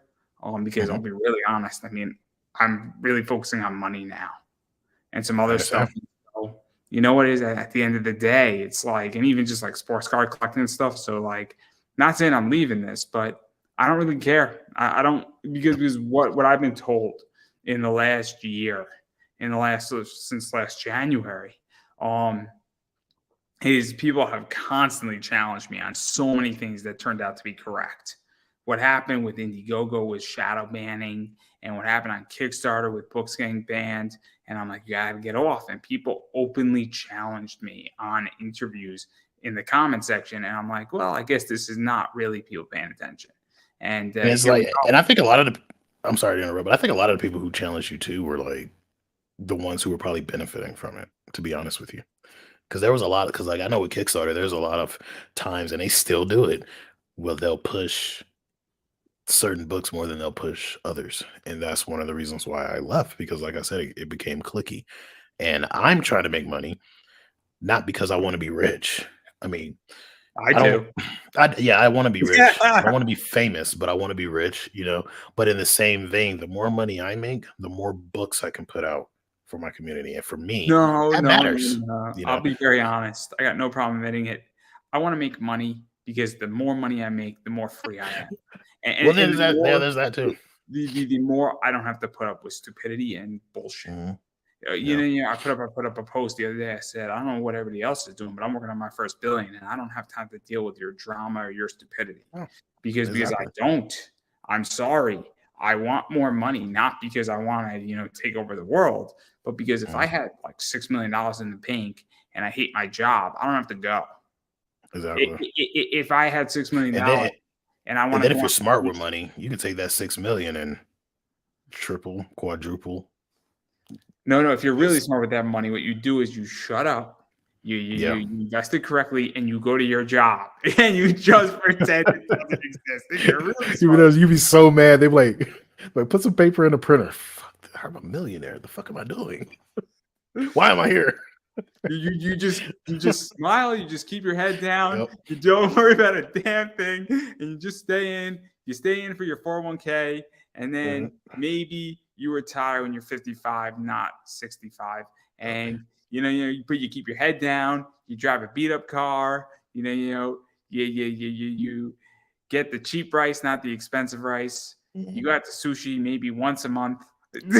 Once a month, That's how you do it. That's why I say I'd rather be rich than famous. Because when you're famous, you have to keep those optics of being famous. So you gotta buy the nice cars and get the big house because you're famous. Like that's why I say I'd rather be rich than famous. Screw famous. Like I don't want that. I don't See, want I've that. come to the conclusion. I do not want to be famous. I will never be famous. In case anybody hasn't realized, I am not a pretty cosplayer. I do not have that. I haven't written a book yet. Um, I don't have a massive audience, but I'm gonna become rich. That's crystal clear. With what I'm doing, I'm planning to build a business, if not two this year. I have an eBay Nice. business that's slowly growing, and you know what is? I'll be real honest. I'd rather have money. I'd rather have money. Yeah. I don't want to go to a con. Years ago, all I wanted to do was be a guest at a con. That's all I wanted. Mhm. That's all I wanted was to be in the program. And now It's I'm at the go ahead. stage where I don't care. I just want to be paid. I just want to be Right. paid. And I want to be paid nicely if I go to a con. I don't need to be a guest. I just want to be paid. And that's where I'm at. And for folks who are probably like, well, why does he want to be paid? Like I said, your time is probably the biggest. So I mean, you want to be paid for your time. Time you can never get back. So imagine doing something for free. Now you can't get that back. And that's honestly the reason why I decided to start charging because I would do things for free, give people help. And now I can't get that time back. And then they're out here running around. I figured it out by myself. So okay, I'm gonna charge your asses now. Now you can say it. I don't care. That's how I So feel about shitty interviews is that, yeah. it is some people understand. So I've had some very, very interesting voice actors on. And they're like, yeah, I'll Mhm. be on your show. Why wouldn't I be? There's value here. You know what you're doing. You're gonna prep up. And like they're like, yo, and then like I send them the questions like, dude, like what the fuck? Like you actually know what the hell you're talking about. Very interesting, and they're happy to be because you know what is they're successful, and that's the other thing too that I've learned: is successful people will talk. So I have been on shows, and people have taken a risk, and like, oh my god, I'm glad I took the risk. But I'm successful talking about eBay, talking about alternative Yeah. investing. That I love doing that for free Yeah. because I have a wealth of knowledge, and to me, there's value. Mhm. Because if I could reach one, or and like even like the hosts were like, oh my god, like you just gave so much insight into something, and so he's like, dude, like we were supposed to talk for 20 minutes, we had to speak for an hour. It's like, no, I'm not going to edit any of this. Super interesting conversation, and it's coming out, I think in like 2 weeks at that interview. That's But cool. you see me tweeting about this stuff, Mhm. but I digress. I digress. But No. I yeah, think for me, the only time is like now, like I'll give information if I'm on a podcast. Like if I'm on your show or I'm doing one of my episodes or I get invited to another show, and then I'll drop like those nuggets of information, but DMing me for stuff now? No. Unless we're like unless we're cool. Like if I'm cool with the person, like for instance, if you're part of the Soverse writing team, like you my brain is open for you. And then there's other people too in the indie comics world who I still talk to daily. Like they'll still come to me and with questions, and I'm like, oh yeah, try this, do that. Have you looked into this? Have you tried? And I'm still helpful because that's just me as a person. But it's like I just had to figure out a way to where it will benefit me a little bit because, like I said, I nobody got asks tired my of opinion. yeah. Nobody asks my opinion anymore. It's all right. I'm like, It's shouldn't have done they're that. Shouldn't have that's done because they're that. mad. You know what I did? And I think I talked about this on one of one of the episodes where I was on with you. But this is what I did. I was like, hey, I'm gonna start charging just to see who would stop asking questions. And those individuals who stopped asking questions, I'm like, oh, okay, now I get it. You were just here for the free juicy stuff. But then some other people kept like, hey, I have this question. How much are you charging? And I'm like, don't worry about it. That was just a test to see who would stop. And like a lot of people stopped. Like a lot of people unfollowed me. They stopped. They don't like my content anymore. They don't talk to me anymore. None of that. But then you still have other people who still ask questions and still talk. And those individuals I help. Oh, for the free. And a I'm lot of them are the ones who are running over to like, hey, well, I'm gonna sign up for this so that I can get more information from you. So it's like you, in a sense, you kind of you cut the fat, you know, in a sense. you So know, I'm how do I put this the nicest way? So if I have an mhm, issue with you and I don't want to associate, I'll just leave. I just leave. Problem solved. Easier. Honestly, I won't engage with you. I won't talk to mhm, you, and mhm. you won't know because I know it's gonna drive you crazy. I know it's gonna drive you crazy, and I could just sit there and smile and wait. And there's been plenty of people who know. They may or may not be watching right now. I don't know. And my point is that I will just not engage. I will not engage, and it will be a war of attrition, and you will not win. And when I feel good and ready, I will strike. I will strike when you are at your weakest, and when it's just a little tap and down the stairs you go. It'd be because I don't forget. I don't forget. I don't forget I hear you. all the wrongs that have been done to me. I don't. I got no problem saying that. I'll just Yeah, for me, wait even my turn. like for me, even the ones who, and I think that maybe this is the southern side of me, the southern hospitality side of me.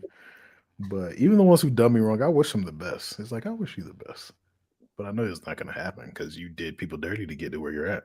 But I wish you the best. Yeah, So, see, I'm not gonna get in your way, mhm, but you're not gonna get off scot-free because if you attacked me, right? So mhm, if we disagree on something, it's different than attacking me. So if you attacked me, you attacked my show, yeah, you decided to troll my show.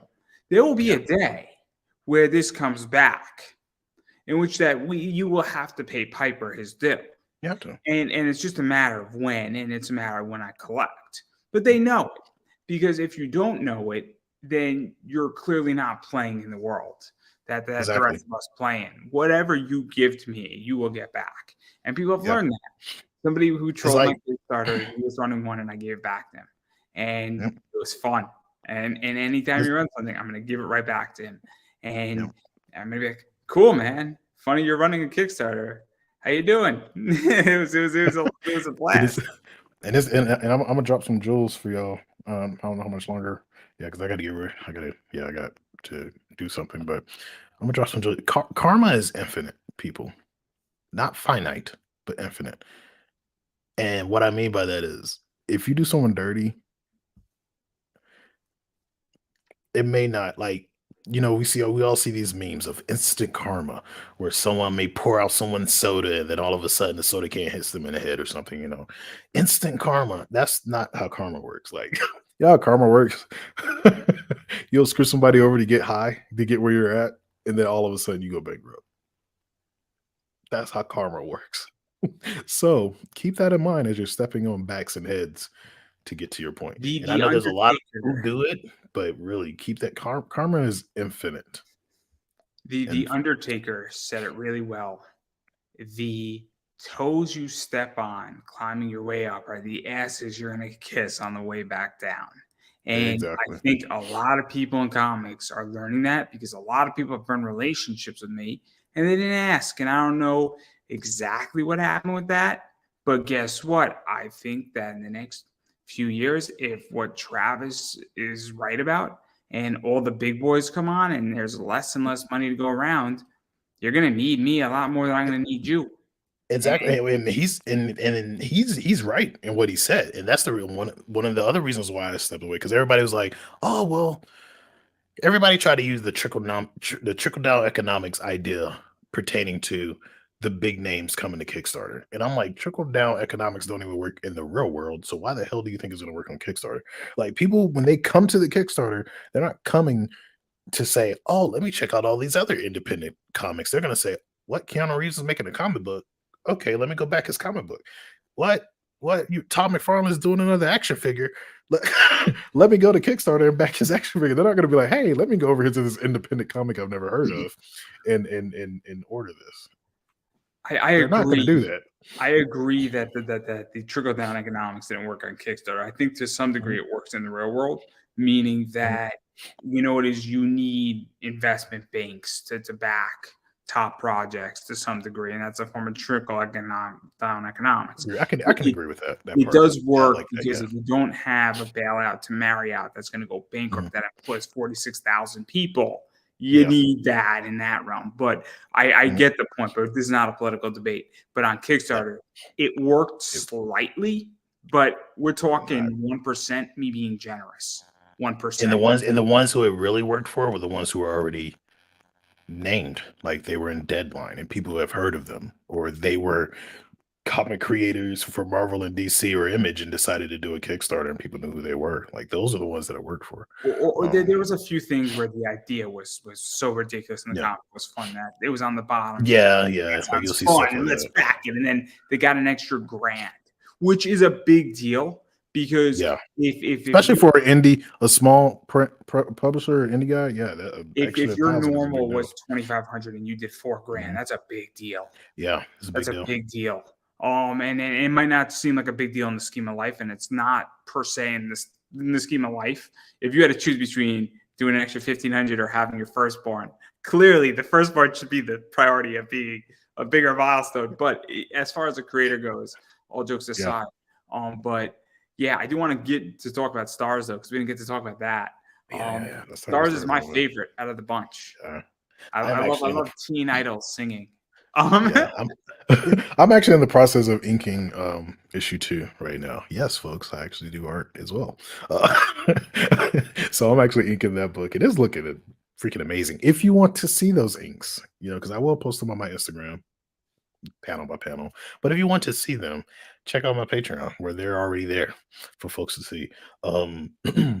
Actually, I think I might go live one day up there and do some inking and let folks see it. That'd be dope. But anywho, back to Stars. So issue 2 is being worked on. It's being inked. I have my main penciler. He's ready to get to work. We're about to finish the rest of the half of this book. The colorist is already ready to go.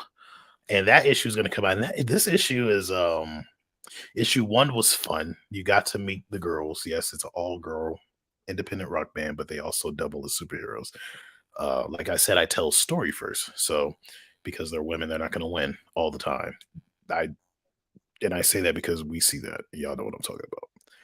I am a person who was in the military, but trained how to fight, and I would never ever walk into a dojo as a white belt and challenge the 4th degree black belt. Like I wouldn't personally do that. There are some people who are off their rocker who may, but I wouldn't personally do that. So in a sense, I take that attitude and put it into my characters, which I think is one of the reasons why people love manga so much, is because you see a character go from being this small fry to this super powerful individual. I would say save for Goku, but Goku in Dragon Ball, he was kind of weak, and then he started getting stronger. So even Goku, but you see that in these characters, and I think that's the reason why a lot of people love manga so much. So that's one of the things that I bring to my story, save for Cypher Team, because Cypher Team has been doing it for a while. However, this is a new team we're dealing with, so they're working together, but they're going to have their rockiness because they never fully work together. But in Stars, same thing. They've never done the hero thing. This is new for them. They only caught like small time, purse stealers and ATM robbers and small time stuff. So in issue 1, they actually meet a big villain who has substantial powers. She's a speedster. Her speed is labeled Speed of Dark, so she can control shadows, she can transport through shadows and all this other stuff. They've never dealt with that before, so they, in a sense, get their asses handed to them until they can figure out how to stop this individual, how to fully work as a team so they can stop this individual. So you start seeing that in issue 2, where I'm not going to say she's the self-proclaimed team leader, because she doesn't want the position. She's like, nope, I don't want it. And that's because of past trauma for herself, where she was put into a leadership position and they lost something. Not with Stars, but with one of her former teams when she was in sports. So they lost something that was very dear to all of them, and since then she was like, "Nah, I don't want to lead anything anymore." Lost the game, so she just kind of lost a game. Yeah, it was bad, because I'll say this. I'll do this. This is a podcast, and I do like drop a little Easter eggs here and there for you when I'm on your show. So their star player got hurt, and the character who's actually leading the Stars, this is a little too close to home given last night's game. Too Yeah, soon, yeah, too oh, soon. That was a yeah. rough. Woo. That was crazy. Yeah, it was. I didn't even But see it live. I saw the replay, and it was just like for those who don't know, a player on the Buffalo Bills, and I think mhm, he is still in critical condition, but yeah, he he he just he tackled a player, and then he got up, and then he went down, and he mhm, collapsed, and it was not normal, yeah, and he had a cardiac arrest, and they mhm, got his heart started again, and then they brought him out, but he's still in critical condition as of yeah, recording this on January 3rd, and mhm, crazy, crazy yeah. circumstance. Wild event. To the point where I've even heard rumor. I guess they're talking about not completing the season. It's a lot of. I don't know how true that is, but it's a lot of stuff going on with that. Basically, the game is suspended, but Okay. I don't know if it matters for these two teams anyway. So they might Yeah. not if they're both out of the playoffs and there's no thing, they might because it's week 17. Okay. So Yeah. Yeah. I don't know how close. Otherwise, they will Mhm, play, but they're not going to do anything for a little bit. So they might yeah. wind up doing something weird, or it just might be that if neither of these teams has a shot, it might Mhm, not make sense, and it might just be a tie, or it just might yeah. be just xed out, or it Yeah. might just be an S. I don't know, but anyway, continue. Sorry. Yeah.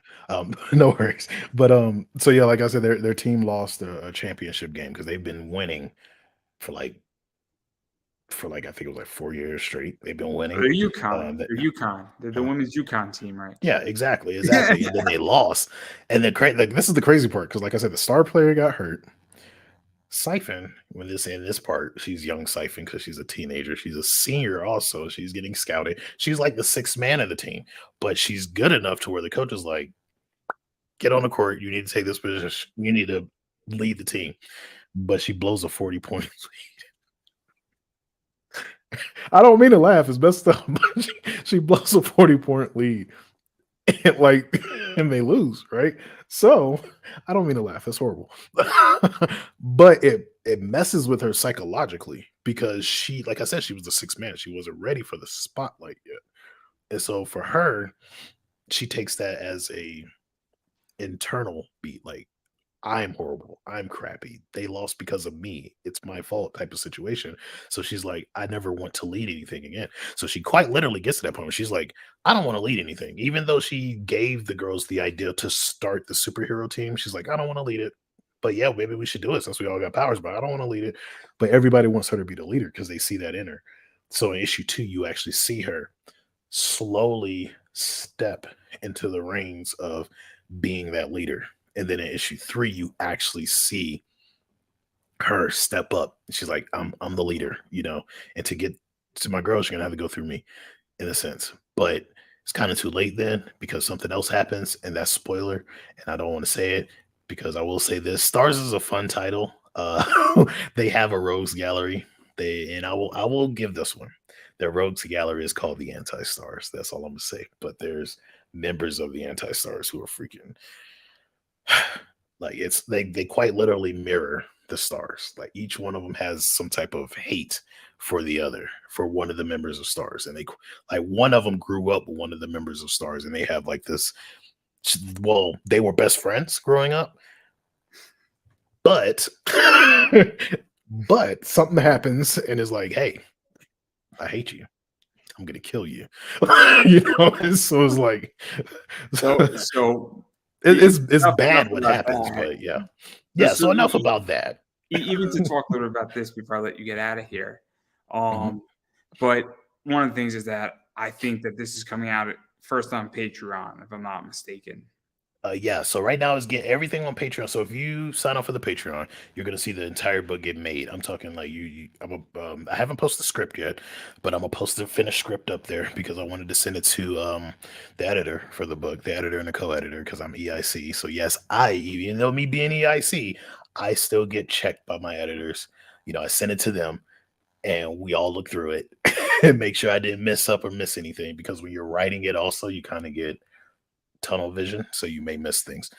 So now that those two have read it, I'm gonna put it on the Patreon, and then I'm also gonna load up the pencil pages because I haven't done that yet. But the ink pages are up there, and as these pages are colored, they'll get put on a Patreon. As they're lettered, they'll get put on the Patreon. And you'll quite literally see these books now that are coming being built from script to final on Patreon.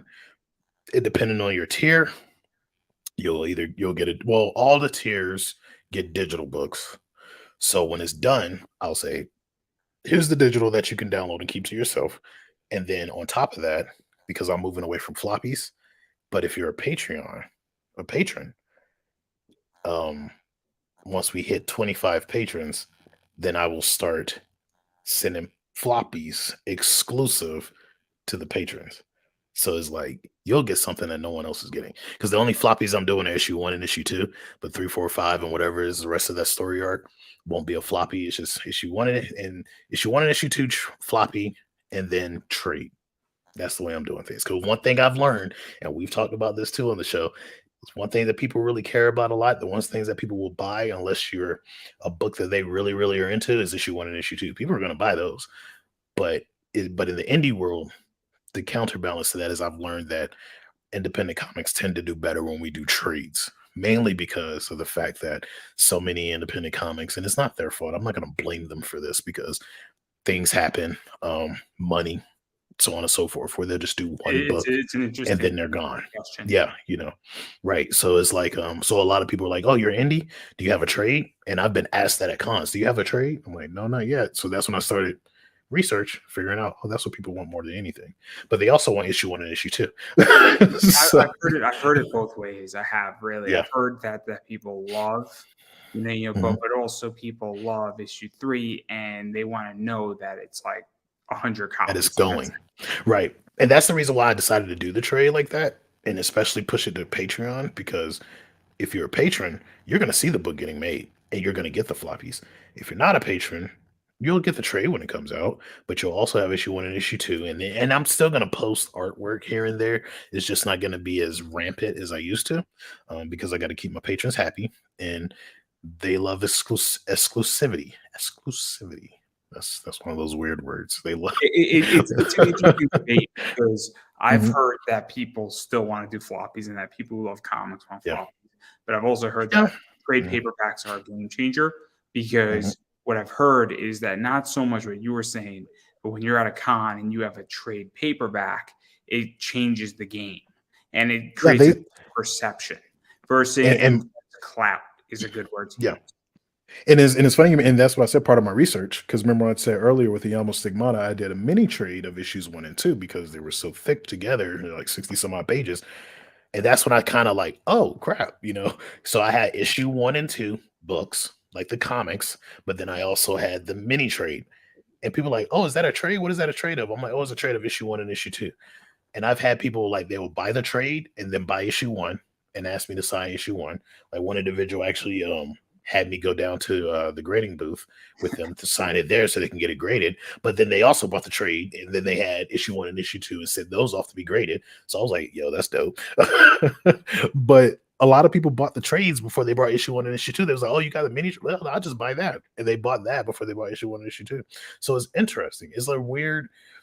And I'm pretty sure things may change in the future because that's how it is in business. You're always researching, you're always seeing what the environment is, you're always seeing what your community wants, and you try to listen to that if you want to make it, that is.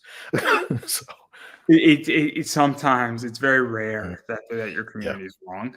I've seen it, yeah, and yeah. I've seen communities be like, we were wrong. We're glad. We're glad we did Mhm, not go down this route. And I've seen it. I've yeah, seen it myself too, where I've been yeah. questioned. And you're like, I get it. I get why you're Mhm, doing your show your way. And people are like, I don't get it. And then 4 or 5 episodes, like, I got it I now. understand. But I digress. But yeah, no, you got a lot of stuff Mhm. going on. Oh yeah. Obviously, I don't want to keep you too much longer. We spoke about a lot of stuff, got me in trouble, but I'm gonna get in trouble anyway. I'm gonna get in trouble anyway. Oh, Probably not tomorrow, but definitely on yeah. Friday. I'm gonna get myself in trouble. For sure. It's gonna be a fun one, guys. I'm talking about AI art, and I am pro AI art. Uh-oh. That's the stance I'm taking, and I'm sure that a lot of people are going to be pissed. I'm sure of it, and it's going to be a blast. But I digress right there. Where can people find you, bother you, hit you up, Mhm. disturb you, rob you? beat you with a shillelagh, give you a shillelagh, anything in that nature. Burn down your house, we can throw it there as Yep. well. Right, Buy you a right. new So, house too. yeah, please buy me a new house, please. But you can find me on YouTube at Sovereign Comics. I'm on YouTube. Also Instagram at Sovereign Comics. Um, Facebook at Sovereign Comics. Twitter at Sovereign Comics. Sovereign Comics is spelled SOVEREIGN Comics. And then there's also my Patreon, which is um, www.patreon.com/Chimera Kingdom, because that is the name of my community. Because when you see my logo, it is not well, it's a lion head, but it's a chimera for the most part. But so yeah, those are the places you can find me. The places I use the most, of course, are Patreon, then Instagram. I'm really trying to get into Twitter, trying to post more. I'm having a little more fun on it, so I'm using Twitter. And then my Facebook gets posts too whenever I post to Instagram. I had a TikTok. I still go up there because I have friends up there, so I go and like their stuff.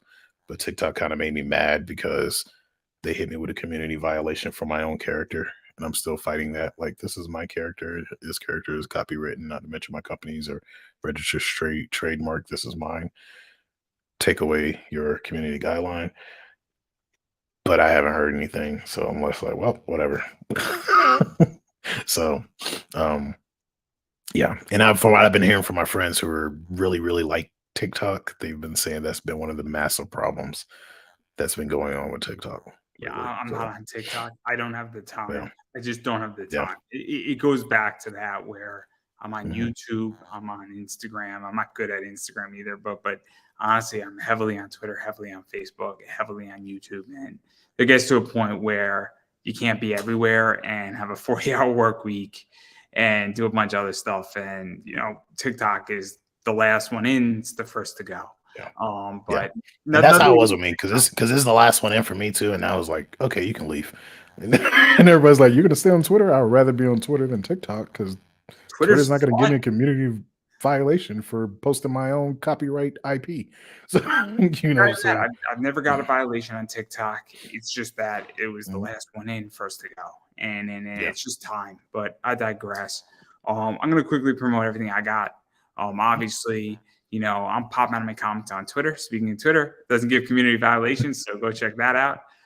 Instagram is pretty cool. They don't torture me on Instagram either. So it's yep, Pop yep, Anime Comics. Facebook is Pop Anime Comics. YouTube is Pop Anime Comics.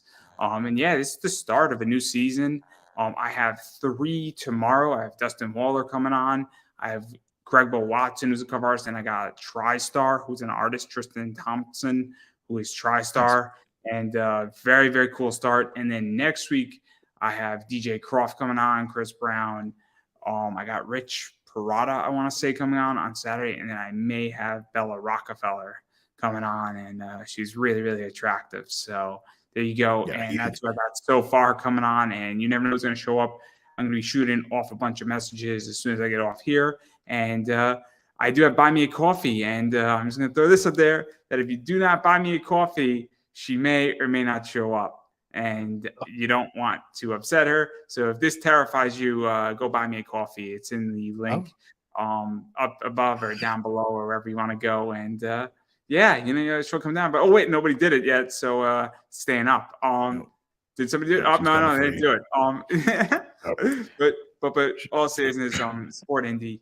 You should need to support comics, and you don't have to buy me a coffee if you don't want to, but it's always appreciated when people do. And again, though, she may or may not haunt you. And I do love Cubby Thompson because Cubby yeah, is very, very, very attractive. Not gonna lie. And I will be doing something 10:30 Friday night. Again, I am pro AI art, and I am going to alienate half, if not all, of the comic community. So it's been nice knowing everybody, and who knows, maybe season 4 will only last 3 weeks at this rate. But on that note, I'm going to give you the final word. um, I would say definitely support indie comics. If everybody's saying they're looking for something new, they're looking for these certain things.